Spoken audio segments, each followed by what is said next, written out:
Here on Hook of the Week, we have looked at all sorts of hooks that you can hang your coat on. Simple things, they hang on the wall, your coat hangs on the wall. But what if you want to be a little bit more civilized and hang your coat up in the closet like a proper person might? Well, for that, you got to have a coat hanger. Piece of cake, right? We've all got coat hangers. But really, do you want to hang your coat on this cheap plastic stuff?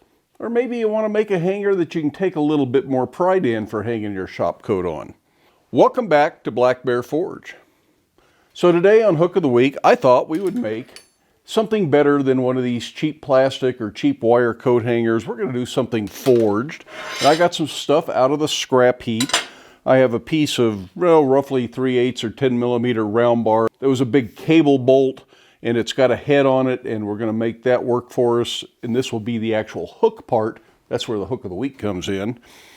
And then I have a piece of flat bar. This actually looks like it was probably sheared off of a piece of plate. It's got a little burr on it. And just looking at it, I think it's just something that was cut. It's 20 inches or 510 millimeters long. It's about 1/4 inch or 6 millimeters thick and 1/2 inch or 13 millimeters wide. Again, I'm not sure any of this really matters. There is more than enough material here to get our coat hanger, and we wouldn't have to do anything to it, but I think I'm going to round it up and make it a little bit nicer to actually hang your coat on. So to start this, I'm just going to mark center and put a center punch mark right in the center of this, and that's where we will punch a hole that our hook will go through, and then we'll worry about shaping the rest of the coat hanger and figuring out what it's going to look like. I'm not sure how far I'll draw this out, but I'll draw it out and round it up and do something to it, kind of roll the ends. But it won't have this bar across the bottom because I don't plan to hang my pants on it.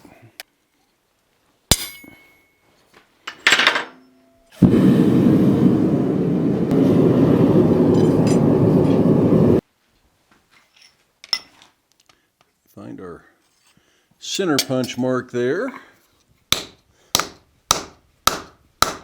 I'm using a punch much smaller than what I really want in the long run. Looks like I'm a little bit off, so drive that over a little bit.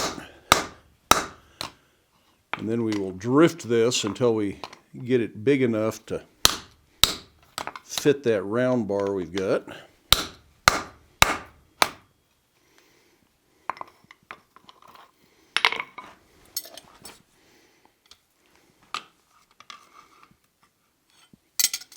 Slug's loose, just needs to be driven out now. Yeah.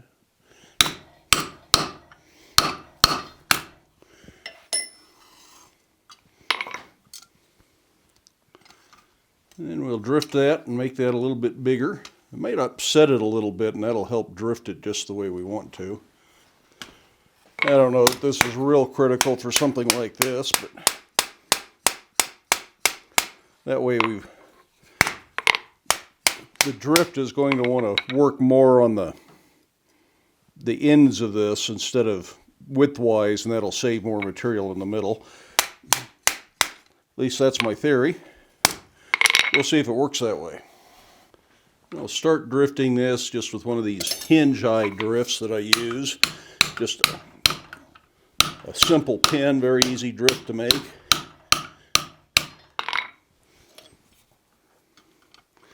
But it's short, so I got to let go of it here.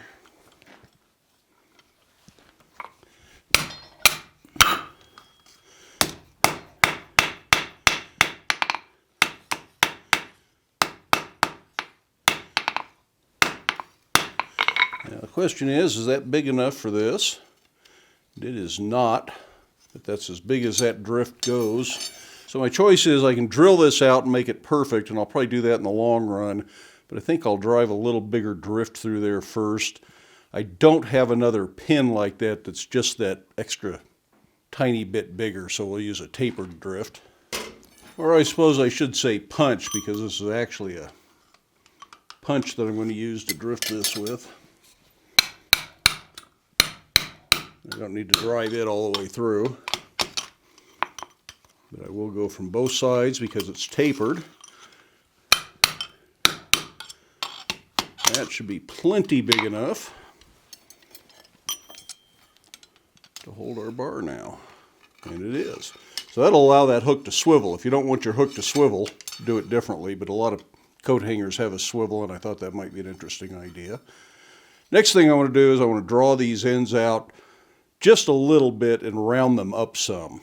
As much as anything, it's about rounding it and not just drawing it out into a really skinny section. So just go over the horn. I'm going to try and leave this thicker here and kind of taper it into this. Like so many of these things, I'm making it up as I go along.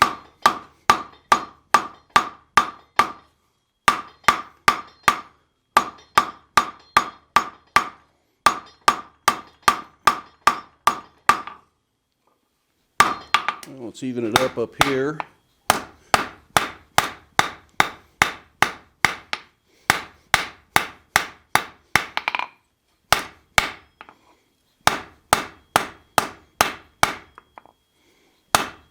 Create a little bit of a shoulder effect there.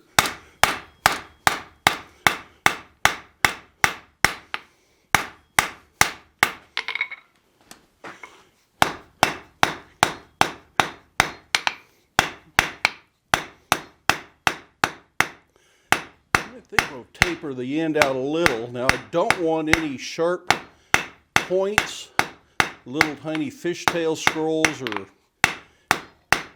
curly cues, anything like that that might snag clothes. Coat hanger needs to be smooth.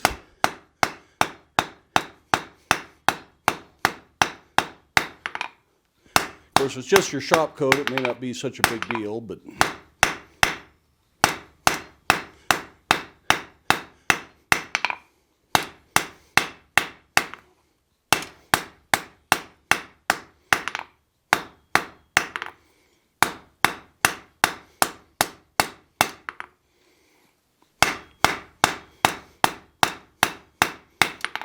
now, having texture isn't going to hurt you as long as it's not sharp.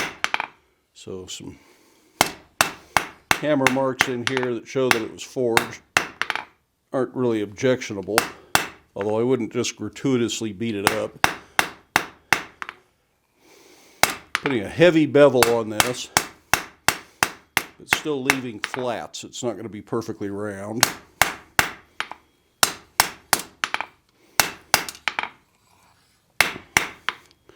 You can do a fair amount of straightening and light smoothing at a low heat like this.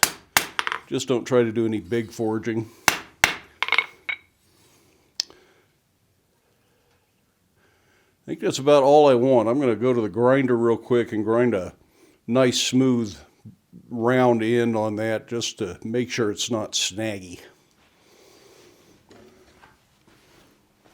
I'm going to do the same thing to the other side.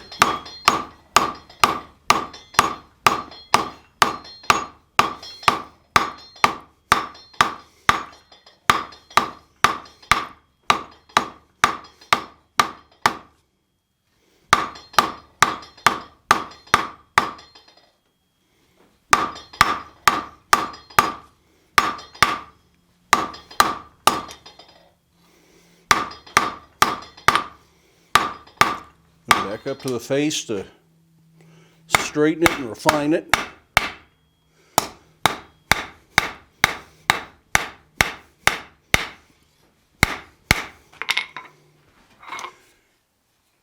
Make sure I duplicate my little shoulder there.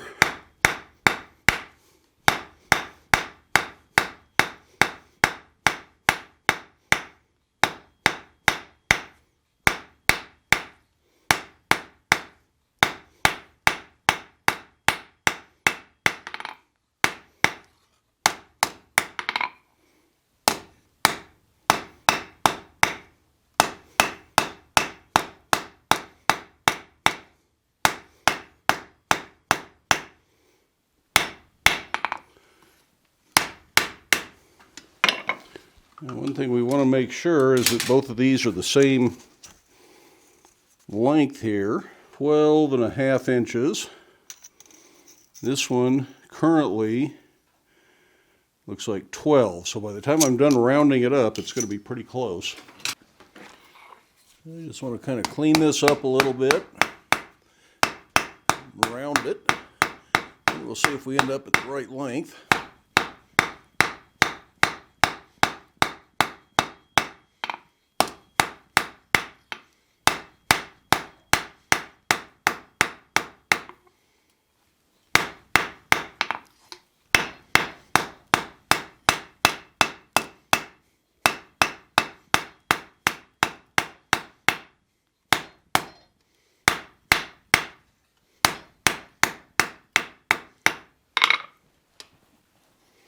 Just a hair more.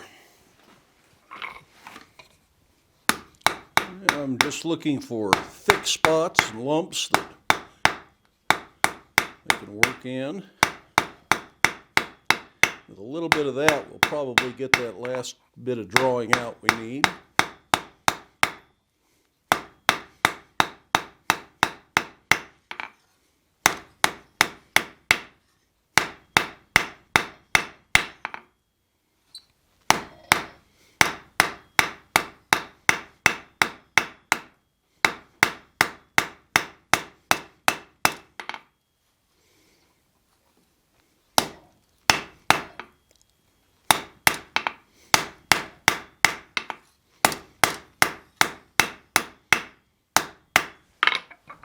Okay, we might have gone a hair far. I'll let it cool and then recheck it.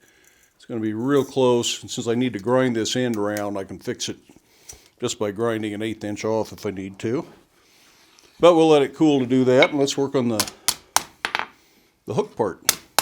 I went ahead and cut this to length, just made a kind of a guess here, and it's about 5.5 inches to that shoulder. I'm going to put it in a heading tool, and we'll use that to refine this bolt head to make something a little bit more decorative than the old bolt head is. I think before I go to the heading tool, I'm just going to work the corners down on this.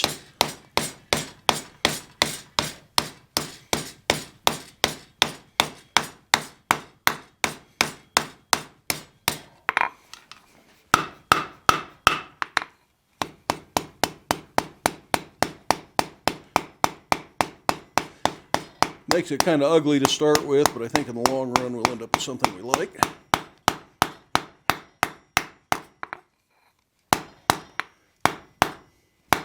A really big rivet set might make a real nice head on this, but I don't think I have a rivet set that large. But we might try this one. It'll help, but it'll end up pushing a flange out the side, and I've just got rid of the old flange. So I don't want to add a new one.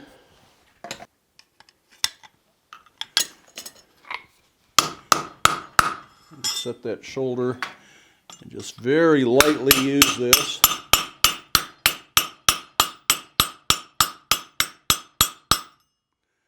Oh yeah. I think that's as far as I want to go, or I'll start pushing material out the bottom of it there. I think that's going to work just fine.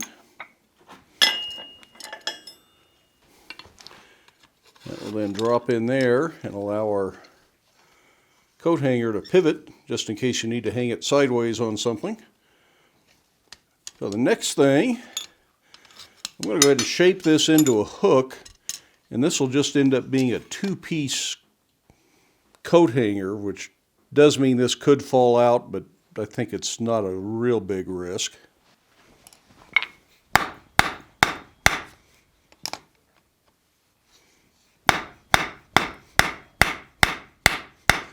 I'm going to keep this fairly simple just to test the idea out. And again, I don't want to create anything that's got little sharp points or anything on it. Fishtail scrolls and curly cues all look nice, but they can be a problem around clothing sometimes. So this is going to be a very simple project in its design anyways.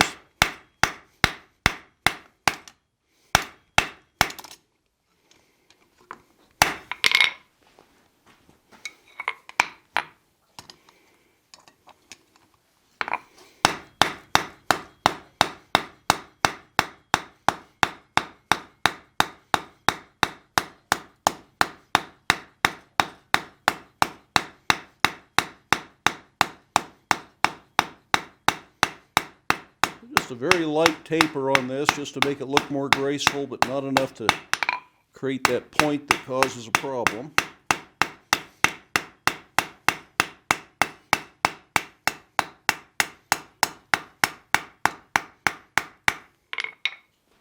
I think I'm going to bend this in this simple pipe jig here.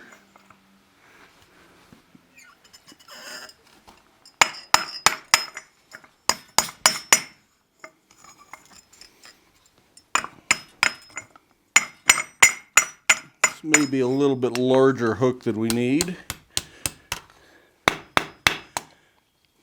And I think it looks better if it kicks back some, so I'm going to kick that back. I'm just going to use a bending fork for that. That helps define our hook end just a little bit better. Makes it a little harder to hold in the tongs as well.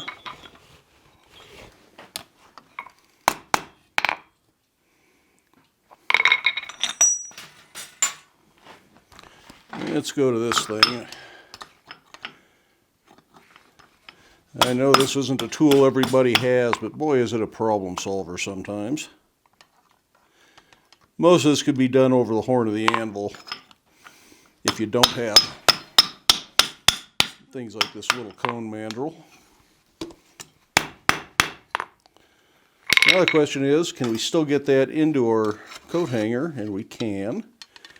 So that's how this is going to hang. I think that looks pretty good.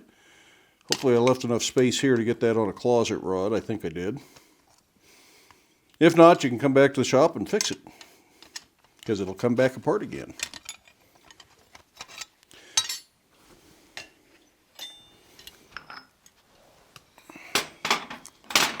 Now our next task then, I want to roll this down a little bit. I think it'll look better with a little bit of a curl under, just not a real sharp, tight scroll. In the plastic coat hanger I've got over there that I was using as a sample, it's about 9.5 inches from the center to where that really rolls over at the edge of the coat hanger. So we want about that much material to roll over. It should be fairly straightforward to just roll something on here that tucks back. We're also going to have to curve the top of this. Coat hanger shouldn't be perfectly straight. We can keep going a little bit.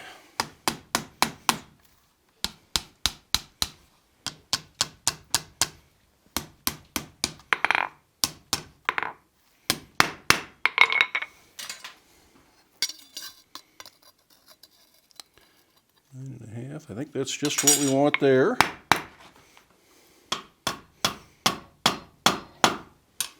Just kind of tuck that in and make it, the scroll look a little neater. And we'll do the same thing to the other side. That's where it starts to get harder, is making both ends match. Good practice. We'll eyeball this and see if we can do the same thing twice.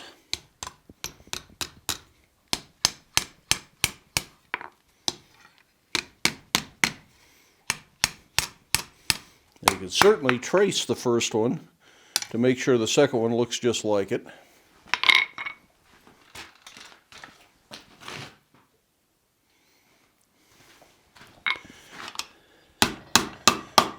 Just depends on how important it is to you that they're that exact.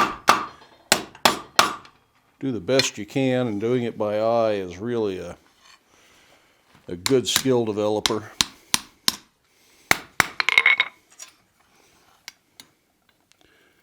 9.5 inches from there. This one wraps up a little bit tighter. I'll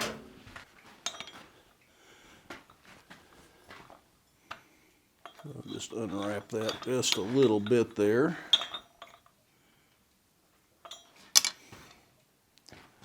I think that looks better. Make sure everything is in the same plane. This has a little bit of a twist to it. And it's really pretty easy to correct A little bit of a twist like that. Just look and see where everything needs to line up. What I don't want to do is twist it right through that center section now. I think we'll heat the other end up.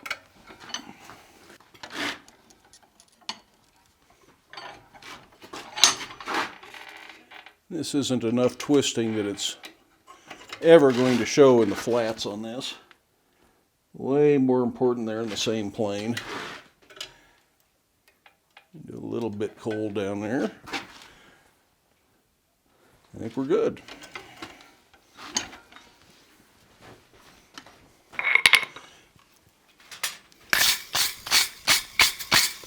And I suppose I ought to put a touch mark on this. What do you think? I think I'll put it on the top of this center section.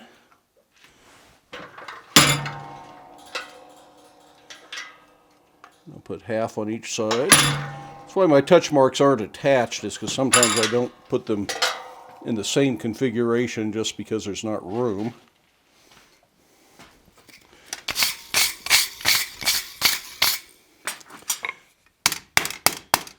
And I'm going to use bending forks to do most of this bend, although you can do some just by rocking it on the anvil like that. I think we'll do a better job if we use the bending fork to work on it, but I'll let it get cold before I do that. Now remember, if you're going to check something for hot, just hold the back of your hand over it. If it doesn't feel hot, you can get a little bit closer, give it a little tap, and then you can find out if you can still touch it. If you touch it with the palm of your hand, there's a chance that your reflex would be to squeeze and grab the hot thing when you shouldn't have, or that you just burn the part of your hand you're working with and trying to hold your hammer with, and you don't want to do that. So do that. I can hold this, but it's still warm enough to be uncomfortable, so I think I'll put my gloves on anyways. The other thing with this, it's going to want to bend right at the hole. So I'm going to make sure that hole is outside the bending fork as I work with this.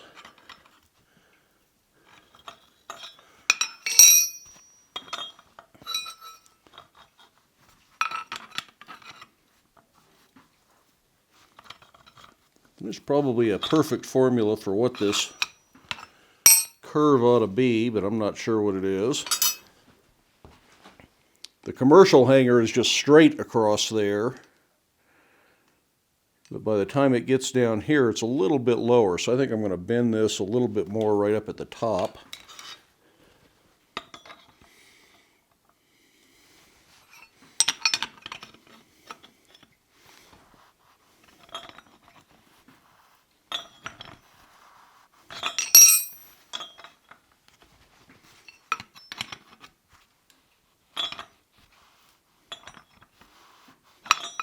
That's probably too much. I think I'll straighten the legs out a little bit now.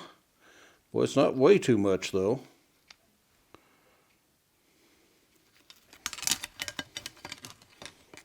In mild steel, you can do quite a bit of this sort of work cold. Certainly wouldn't do this if you're working in hardenable steel, making something that needs to be hardened and tempered. And I certainly wouldn't work in hardenable steel to make a coat hanger unless you just had no other choice. That's not too bad there. Looks like this one could be a little straighter right there and a little more drop elsewhere.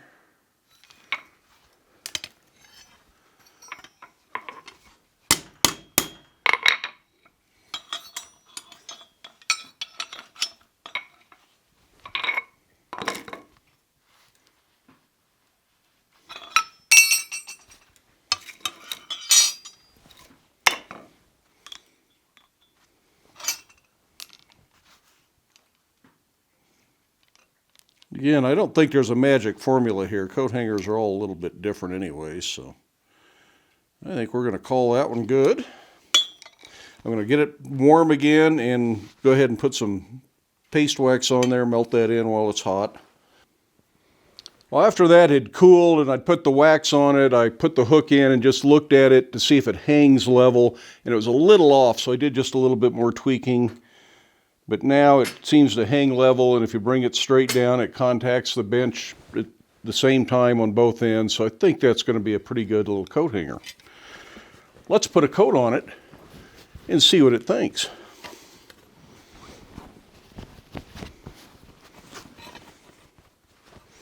Now, the hook being a little bit loose might be an issue for some people. I'm not sure if it's going to bother me that much, but if it does, I'm sure you can find a way to keep that in. But now that works, and if you want to hang the coat, if you want to hang it on something up against the wall like this, you can, or if you want to hang it on a regular closet rod, that pivoting hook is really pretty nice. But something right in here that gave you enough space and clearance that pivots but keeps it from falling out wouldn't be bad, and I'm sure we could figure out how to do that. I just didn't think of it quite in enough detail today. A larger piece with a shoulder and a nut on the bottom might do it, a C-clip or a pin of some sort might do it, but a lot of those things start to seem kind of contrived to me and take away from the simplicity of the hook and start making it look like something other than what I had in my mind. But if that's what you have in your mind, go ahead and go for it. Last week on Hook of the Week, I actually did a double feature Hook of the Week, did two to make up for the fact that I hadn't done a Hook of the Week before. So if you're feeling a little hook deprived and you haven't seen both of those videos, I will link to them at the very end of this video, so check those out if you haven't already seen both of those. And I've also had some requests from people for information on my Cushman Trackster. It got just a real brief glimpse in one of the videos in the last 2 weeks because that's the thing I was working on that kept me from doing Hook of the Week before or something like that. So if you were really looking for more information on that, I will also link at the very end of this video to a video on my other channel that shows the Cushman Trackster and explains a little bit about what it's all about.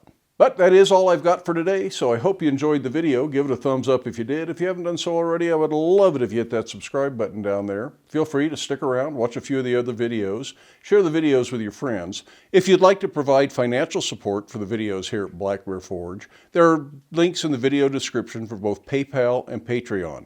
Those are merely donations. The content is free. In the meantime, I hope you have time in your day to get out to your shop, make something, but stay safe, wear your safety glasses, and we will see you for the next one.